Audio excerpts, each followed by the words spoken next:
Good morning, everyone. And trust it's a good morning. Some people that are working in the office have already probably made it out. Some that are fortunately able to still work from home.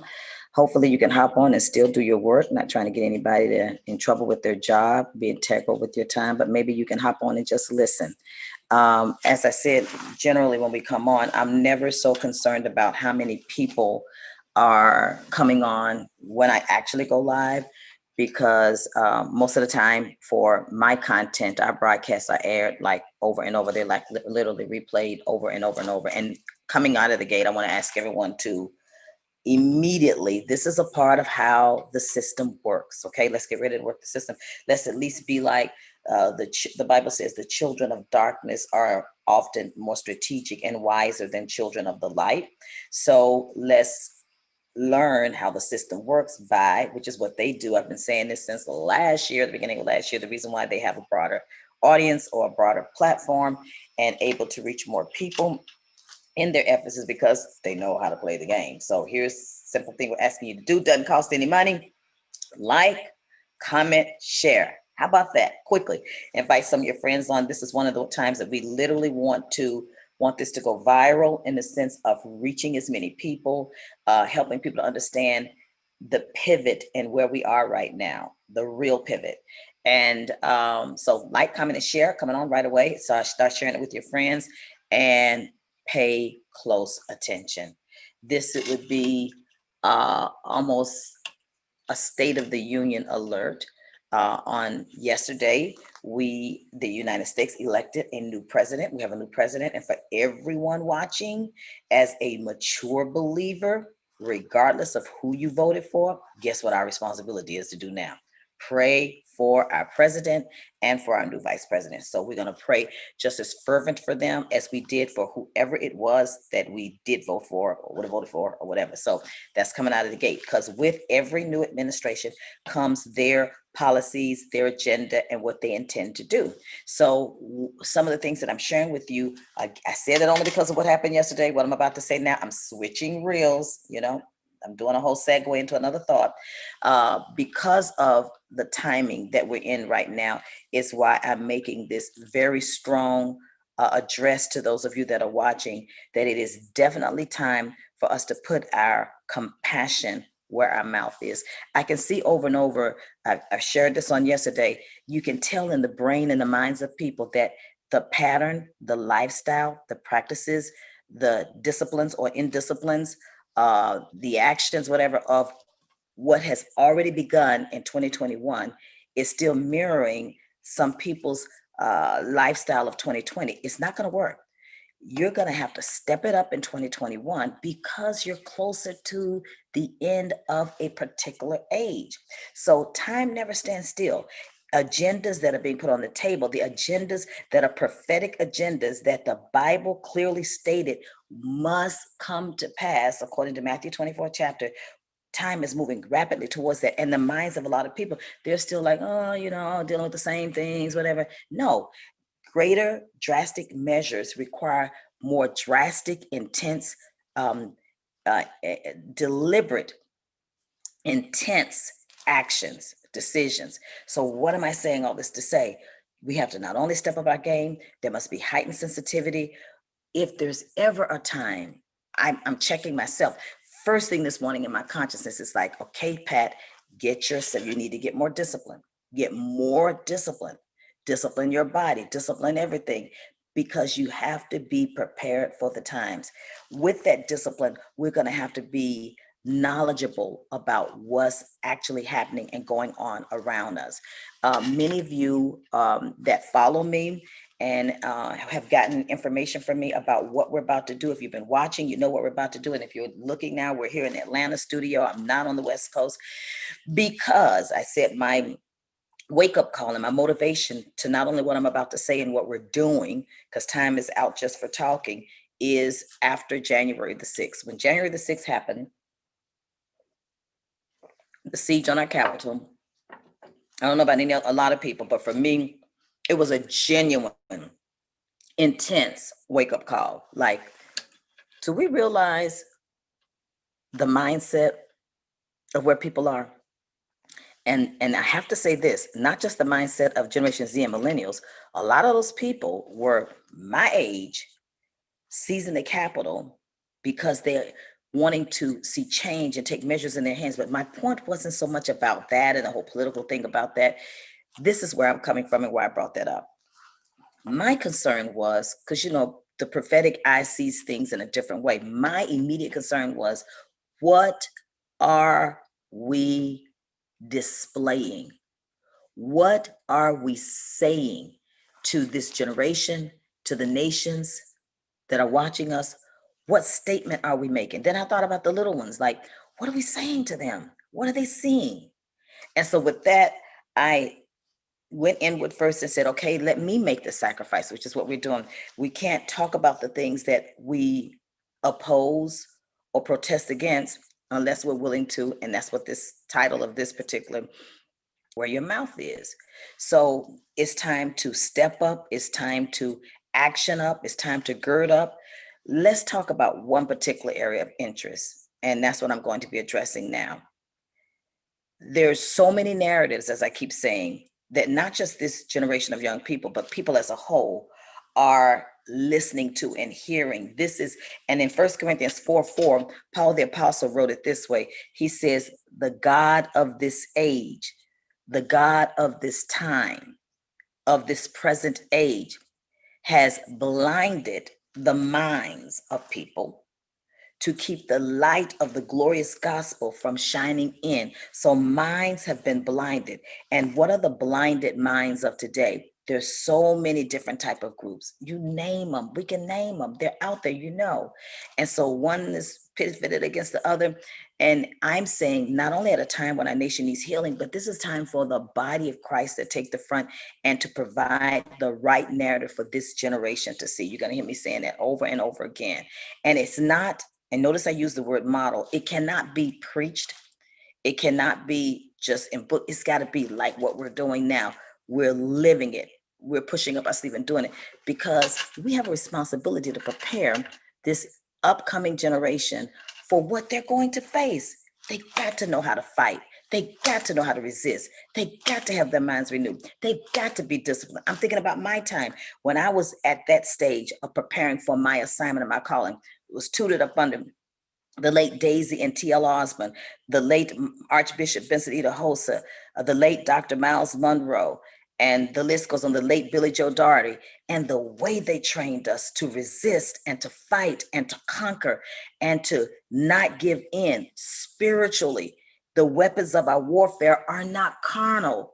How to stay word up and how to prepare. How many of them understand that you don't wrestle with flesh and blood? And so the one particular area that I said, there's so many different things that we need to address and deal with that are the ills in our society. But one of the commitments that I have made and have been committed to for years, nearly 41 years now, is the commitment to youth, young adults, and children. I am fighting for the children. I'm fighting for their innocence. I'm fighting to protect them. And as a mother in Zion, and I actually call it the Esther mandate, to rescue, to prevent misfortune in the lives of unborn, in the lives of unreached, in the lives of the innocents. And I'm asking those of you that are watching this morning, men and women, to join me because we have to put this down and hear clearly. Draw in, come close, listen. We've got to transform culture. There is a culture that has been developed that is a anti-Bible, anti-Christ, anti-government culture, anti-Bible. And so we got to transform the culture to what? To the culture of Christ. What out of this whole segment of transforming culture are we addressing this morning? And that is transforming the culture of our young girls. And even though it's across the board with other ethnic groups or people groups or, people of ethnicity, I am not being racist. I'm making a racial statement. I am particularly talking right now about the African American people group and people of color, but particularly African American people group, because when it comes to the sanctity of life, preserving life, fighting for life, we, 43% of every abortion is done, is let's say it this way, 43% of every conceived baby of an African-American child, 43% don't make it. That's almost half. And, we just did our census last year, and the census showed that the Asian people group, their population increasing, the Latino people group skyrocketing.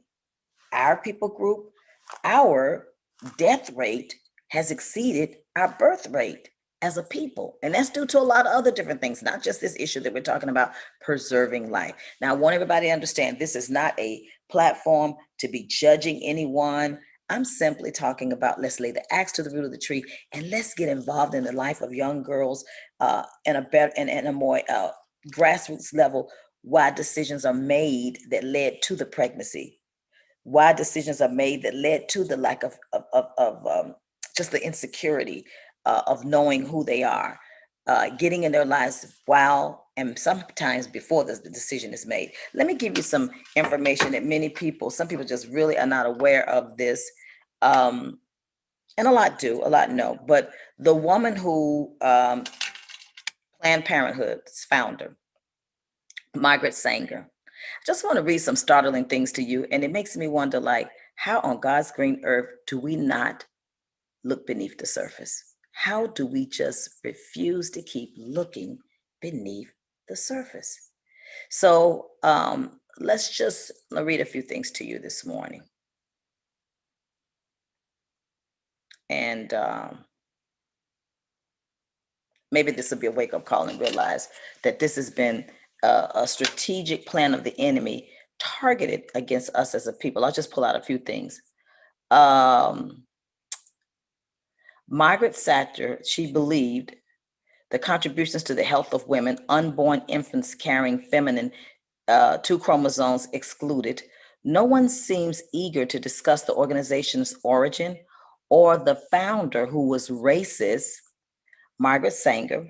For the record, according to Webster's dictionary, eugenics is the practice of the advocacy of controlled selective breeding, controlled selective breeding of human populations as by sterilization. And you'll find that a lot of these globalists who are traveling the world and having an agenda of 150, just so that you know, Bill Gates' wife has an agenda of getting 150 million African women to take her birth control injection. That's her goal for population control. And of course, the other side of all of this, and a lot of times, is sterilization. So the practice of advocacy of controlled selective breeding of human populations as by sterilization to improve the population's genetic composition. For a long time, they've been after an Aryan type of a race and a belief that there is a race and group of people that are an ill to society, or that are weaker, like they're the problems. They're the ones that cause us to have to deal with the lack of population control, and they're the ones that are the dependent ones. So we want to raise a breed and a group of breeding people who are strong and who are can take care of themselves. So we can fix that by providing for them a type of population control through abortion. With an assistance of Sanger herself, this writer is saying, allow me to use her own words. Let's use her own words, okay? First of all, from the writing of The Pivot of Civilization. I want you to go check these things out yourself. The Pivot of Civilization, 1922. Quote, and I quote, "We are paying for and even submitting to the dictates of an ever-increasing, unceasingly spawning class of human beings who never should have been born at all." Did you hear what I just said? Who on God's green earth think that you're a supreme imperialist, that you can determine who should have been born at all? Who do you think you are? They should have never been born at all. from birth control and racial betterment, racial betterment. This was in 1919. Before eugenists and others who are laboring for racial betterment can succeed, they must first clear the way for birth control, like the advocates of birth control. And don't think I'm against birth control. I'm not saying this. I'm reading the statement, this article. Birth control, the eugenists, for instance, they are seeking to assist the race toward, listen, I quote, the elimination of the unfit. To eliminate the unfit, like, so that whole, when I talked about the God of this age, the God of the minds of people, we got to equip this generation so they can at least be on top of their game better than we were about where was the origin of this Planned Parenthood stuff? What was Margaret Sanger all about? What was her statement about African Americans? Where are there abortion clinics all throughout the African American community and their fertility centers in other communities? Why we don't figure this out? Why are we not looking beneath the surface? The elimination of the unfit. So think about that. As that thinking began to be, and we're talking about the sanctity of life, is life now, instead of being looked at as a human being and life and a predestined purpose by Almighty God, it's now looked at like an interruption, an inconvenience, and unfit. It's not looked at life. The elimination of the unfit. Both are seeking a single end, but they lay emphasis on and upon different methods, okay? They see this as, believe it or not, a plan for peace. Whew, amazing. So with from a plan of peace, this particular document that she did in 1932, the government should give certain diasporic groups in our population their choice of segregation or sterilization. Segregate or sterilization. And finally, the essence of Margaret Sanger from the eugenic value of birth control. Look up these documents. The eugenic value of birth control propaganda in 1921. That's why I keep trying to tell people a lot of the things that we're seeing, these are agendas that were put in place many, many years ago. The eugenic value of birth control, 1921. Today, eugenics is suggested by the most diverse minds as the most adequate and thorough avenue in the solution of racial, political, and social problems. These people, Lord. Sanger skillfully crafted her language of caring for children and women, while at the same time blatantly spewing her repugnance of the unfit. She calls the unfit garden weeds, like people that should have never been born. They're like garden weeds. You want to pluck up and get rid of them. They should have never been. Garden weeds, and human beings who should have never been born at all. In a March 3, 1938 speech, Sanger said, there are 1,700 special courts and 27 higher courts in Germany to review the cases certified for sterilization there. You know what people thought about in Germany, the whole sterilization of the Jews. You can see how this whole mentality comes. And she assured her audience that the rights of the individual could be equally well safeguarded here. And they called it German rights, of course. And they were safeguarded. And it just goes on. And it's, we'll talk about tomorrow where she literally goes into us as well. Let's just go on and go there today. Okay. So you can share this and be ready for more tomorrow. Before it became less profitable to be a Baptist minister than a liberal Democrat, this is what the writer's writing. I'll show you. I'll quote where the writing is coming from. And a candidate for the US presidency. I'm not speaking to any of that. I'm dealing directly with Margaret Sanger has to say. Black genocide is what Jesse Jackson railed and called abortion, and comparing abortion to slavery, according to Jackson. The idea that a baby was the personal property of the mother and she could do whatever she pleased with the child was the premise of slavery. You could not protest the existence of treatment of slaves on the plantation because they were private, therefore outside your right to be concerned. And at the 1977 March for Life, 1977 March for Life, Jesse Jackson asks, what happens to the moral fabric of a nation that accepts the abortion of life of a baby without the pang of consequence? Without the pang of conscience, like having any conscience about it.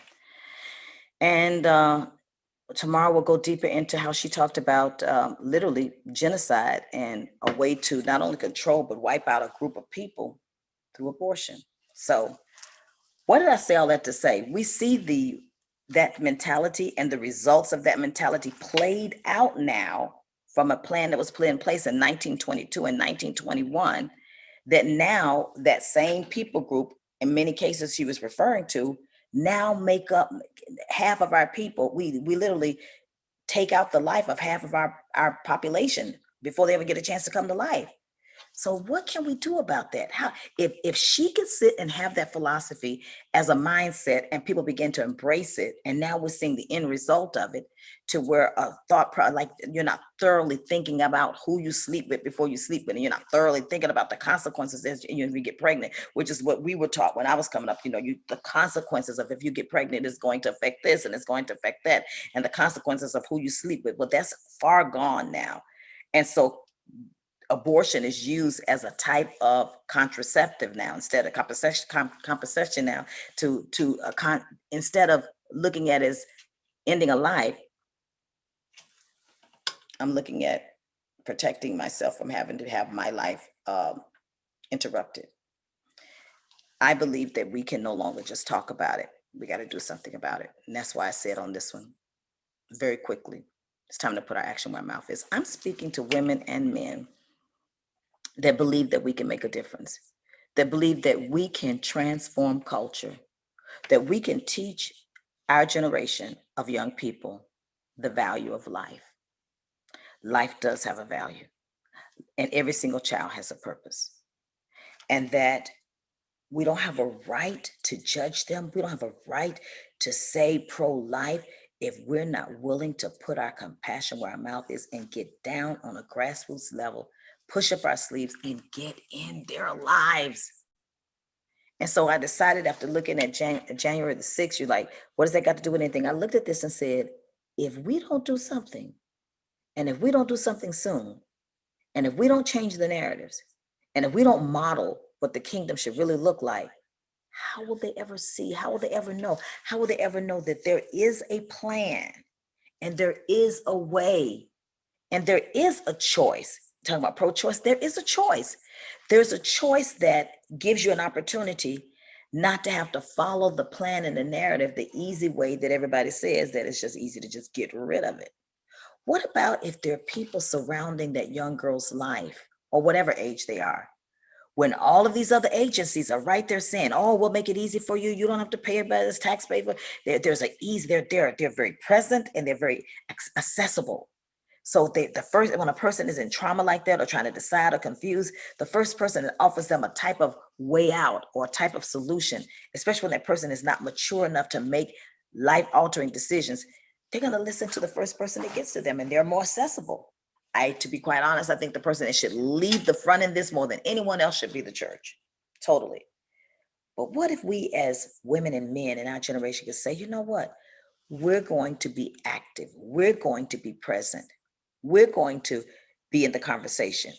We're going to reach out. We're not going to wait for them to come to us. We're going to go to them. We're going to find a way to weave in the culture of the day, a way to transform the way of thinking, and to hear another alternative, and hear that testimonies of people who were getting ready to abort their babies and decided not to, and look at the child now, because the enemy's trying to tell you at that moment that this is the only way to be able to do it.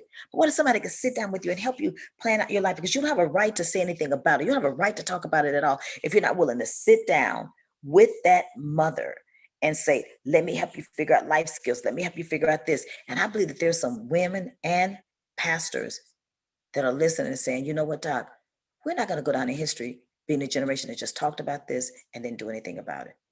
We can do something about it.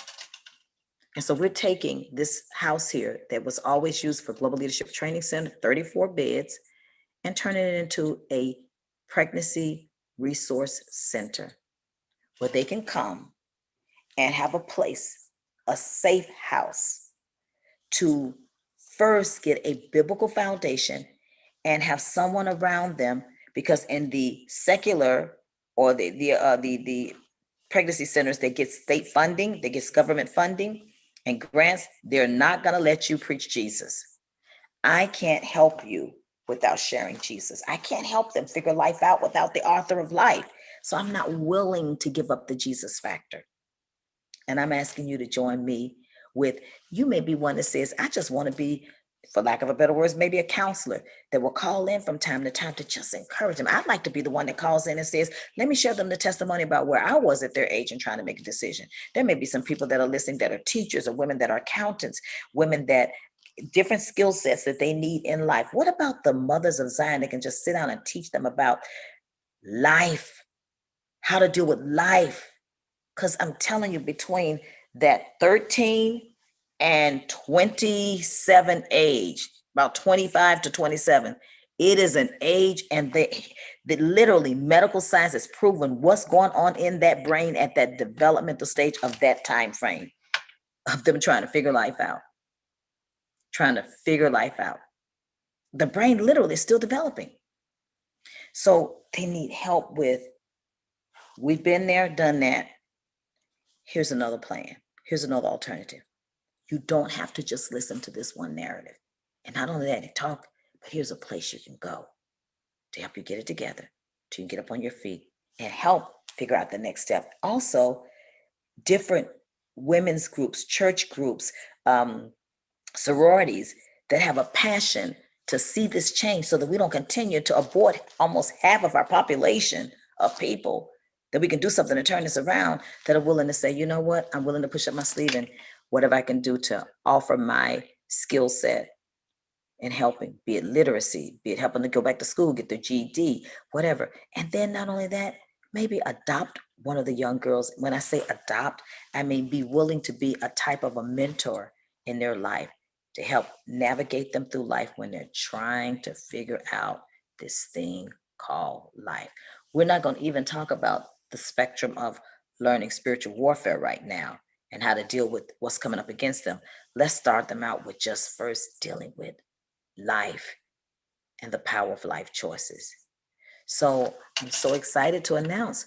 I mean, look at to show you that God is up to something really big. I mean, in December, we paid cash for a vision house in South Africa, which thank God we've secured. And also that's set, that's there. And now God is doing this right here in these United States at a time that our nation needs healing. Our nation needs answers. Our young people need to see a model of what the kingdom looks like. I'm asking you to help me provide that model.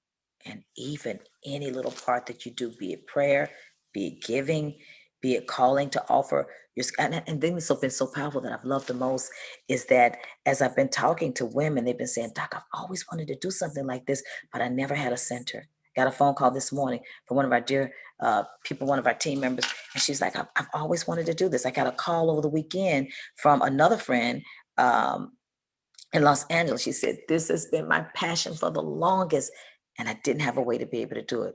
Well, if you're watching and you got a passion for this, guess what? We have the facility. And why don't we allow every joint to supply? Because it's not about whose name is on anything. Ultimately, in my opinion, it's about the life of that unborn child. They're not misfit. They're not unfit. They're not a child that should have never been born. Every child has a purpose. And God is the author of the sanctity of that life. Let's do something to change culture, to let young people know, or girls, I'm not going to just say young, women, period. I know they just want to tell you this is the easy path out, but why don't you sit down and look at it? Maybe God has another plan for that child. So that's all I got for today. It's time for us to literally, street terms would be put up or shut up, and put our compassion where our mouth is. Now, for those of you that are seasoned saints, as I close, I got a word for you. We're not going to navigate these days operating where we operated last year. This is a prophetic news free, wake up call. You can't do it. You're gonna have to operate from another place. You're gonna have to give more tenacity, more fortitude. You've got to learn how to hear and wait and fight and stand because the age of the time is requiring that. And I call it the Esther Mandate women and men as well. We've been called on by God to step up our game, step up, put up or shut up. What are you going to do? What are you made out of? Can you fight? Can you stand? Because what's going to happen 10, 15, 20 years from now when we're dealing with real persecution and we're dealing already with the stage of the Antichrist and the whole agenda of globalization and one world government and one religion. You know, we're already hearing things like we're praying in the name of our collected faith. Do you realize that's inclusion? Like, guys, pay attention to what you hear and look beneath the surface and stop being so emotional and just dealing with your emotions. Be discerning, and look beneath the surface. And let's equip and prepare a generation for what is about to take place and for them to lead. And let's fight for the sanctity to preserve unborn life. Let's put our compassion where our mouth is. See you tomorrow. A way that you can get in touch with us. They say that I forget to do that sometimes. Okay, here we go quickly. PatriciaBailey.org. You can call or text me so you can get the information. Text me 310-347-4524. Text me, and then when you text me, you're going to push yes, text YES, giving me permission, because I don't want to assume, giving me permission to pass some of the information on to you as I continue to do my research. Of course, I've known a lot of this for a while, but to pass it on to you so you can pass it on to others. So that's the way you can get on in a group that we have, a community group. And then you can go to our website, patriciabailey.org, or you can call the office the old-fashioned way, 336-917-2630, access speak to Pam. Or you can, giving you 4 options, you can email me at patbaileyscope@gmail.com. But I really need you to text me so that I can text you back. You text yes, so we can start communicating on an ongoing basis, because I'm a text girl, okay? Much more than emails or anything. I can respond quickly. And I'm rallying a group together of men and women, no matter what, men and women that are ready to take on what I'm calling the Esther Mandate, because it's time for us to be the change we want to see. So now you got a way to reach me. If you want to donate, you can Cash App us. For those that want to be a part of the Teen Pregnancy Center, you can go to our website and give. You can give by way of PayPal. And I wish I had those type of things. I'll make sure that they're on my Facebook page for those of you who want to. And then all the things like babies things and babies beds and Pampers and mattresses. And we're doing it all by faith. And I need your help. And I believe we can make a difference. God bless you. This is Dr. Pat. I'll see you tomorrow. Oh, Brandy, you're going to get me. I forgot one thing. Whoa. I forgot to tell them. Y'all, I'm sorry. Our children's book, I'm looking right at them. This is one of the other ways that we're preparing when those mothers come. And for those of you that have young girls, I want them, because you know there's an agenda to dispel God's concept of gender. I use this term. I came up with gender. I don't even know if it's a word. I'm gonna be like Jesse Jackson, make up a word. Gender absoluteness, like it's an absolute gender, a girl and a boy. And I'm glad God made me a girl, and I'm glad God made me a boy.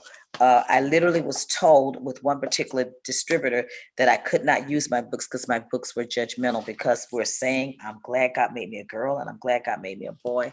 So these books we put these together, and I wrote 2 more over the holiday to help children to celebrate loving their nation and to celebrate loving the Word of God.